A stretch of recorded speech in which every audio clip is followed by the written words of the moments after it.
Hello ladies and gentlemen, and welcome back to Supreme Commander. This was a large-scale RTS game released back in 2007 that was set in the far future. As it's set in the future, it did feature a lot of outlandish and futuristic weapons that seemed completely sort of made up, but I found out that a lot of these weapons have their origins in the past. So, I'm going to have a look at these weapons and see how they're based in history. Okay, we're going to kick it off with this, the USS Cheveux, the Tier 2 Seraphim destroyer, which as it's an alien ship from the Seraphim, like most of their machines, just looks like a bunch of random metal shards stuck together. But you can make out, there's obviously the bridge with its floating spiky bits, and these are its main surface weapons. Why do I say surface weapons?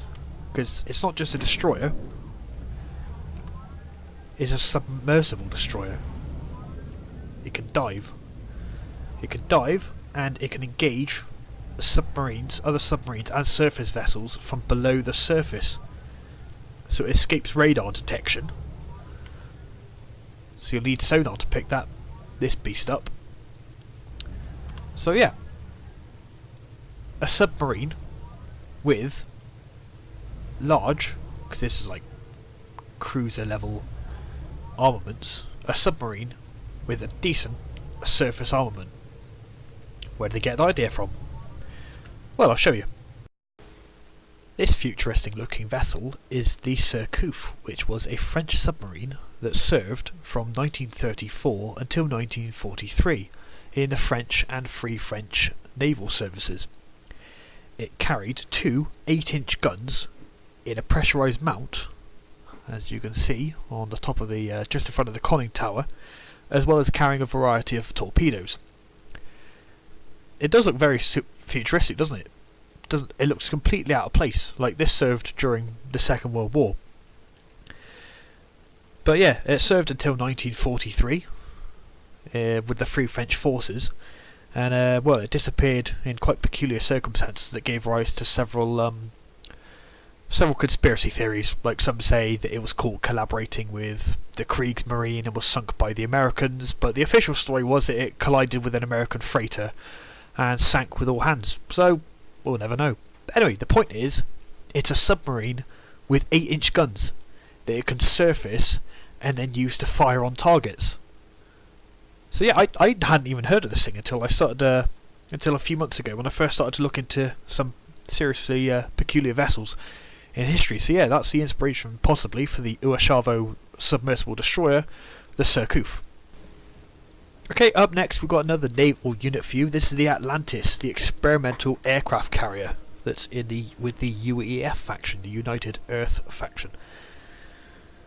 And what it is, it's a submersible aircraft carrier. Yeah, so it's absolutely huge. It carries aircraft. It does kind of have an aircraft carrier sort of look about it, like that sort of that looks like an island of an aircraft carrier, but obviously it's also a submarine. So what it does is, these are all the bays that aircraft come out of. It's also currently building some aircraft, so I can show them off. And if I press dive again, like the previous, those bays close up. Everything else closes up. Oh, because it's got AA defences around the island as well. And it dives. It dives underwater and acts as an ordinary submarine. It does also carry torpedoes. It doesn't have actually any torpedo defense system, and it's also one of the slowest submarines in the game. But yeah, obviously it can't launch aircraft while it is submerged, but if we ask it to surface, like so, and then deploy, I don't know how many aircraft it's currently got. It's currently got 6 Janus fighter bombers on board. It can, there you go, deploy aircraft. Wow. That's cool. Yeah, so a submersible aircraft carrier sounds absolutely ridiculous, doesn't it? To be honest, it looks more like a spaceship than a submarine because of those absolutely massive propulsion systems at the back, and it's got like a X-wing fin configuration.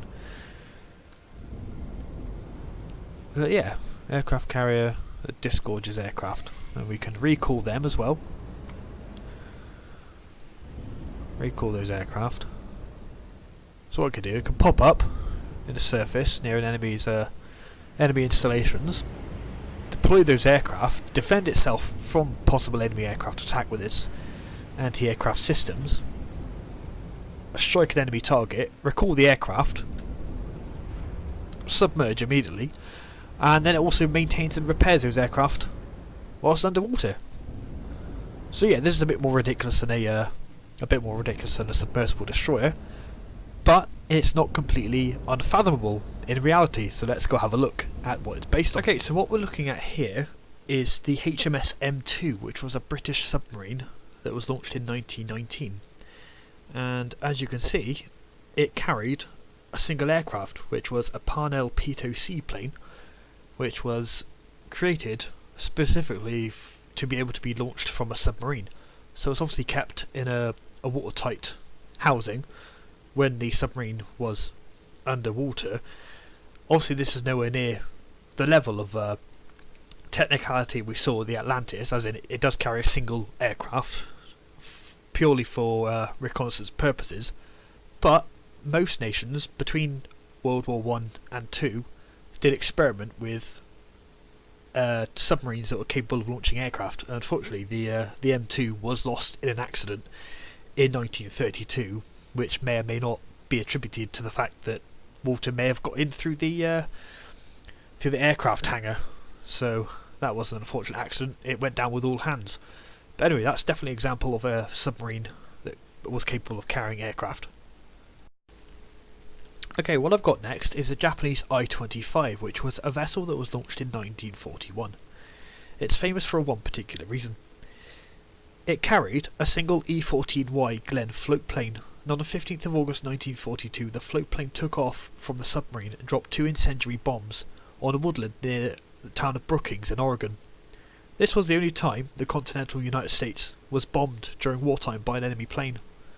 The pilot, Nobuo Fujita, visited Brookings in 1962 and gave the town a sword that had been in his family for 400 years as an apology. So this is one of the few times that an aircraft that had taken off from a submarine was actually used in an offensive role instead of just a reconnaissance one. While we're on the subject of the UEF, my next subject is this. It's called the Fat Boy. It's an experimental mobile factory and it has the following capabilities. Air staging. It's amphibious. It's amphibious in a sense that it drives along the bottom of the ocean. It has anti-air defences. It's a factory. It carries a shield dome. It fires torpedoes. But it's also volatile because there is a nuclear reactor at the core of this machine. So what really is this? This is, I'd call it a land battleship, but it's a bottom of the ocean battleship as well. Because look at those massive turrets. It's got 4 of those. One above, I'm going to call each one a foot, because it's got 4 sets of tracks. So this thing is an absolutely gargantuan land ship that also serves as an air staging post. So there are several different things I can say. This definitely draws on several different machines in history, so we're going to have a look at those. Okay, we're going to start with the obvious machine for the inspiration for this vehicle, which is this, the NASA's crawler transporter, which is obviously used to move NASA space shuttles at Cape Canaveral and other launch sites, because, well, you can see it's got 4 sets of tracks and it's literally one of the largest and heaviest moving vehicles on the planet. Next up, we've got the original land ship, basically any of the British World War I tank designs. This picture here is a Mark IV, purely because they were called land ships. They're huge and they're covered in guns, covering all directions, mostly mounted on the side of the vehicle. And last of all, due to its amphibious nature, we have the Mouse tank, which was one of the largest and heaviest tank designs ever created, and apparently the plan for this tank was, as it was too heavy to cross any bridge, was that it would wear a snorkel and simply drive along the bottom of riverbeds instead of crossing rivers traditionally. So there we go, that was just a short little video I decided to make for you. Several outlandish futuristic vehicles in Supreme Commander that have their roots rooted in history. Thank you very much for watching, and I'll see you next time.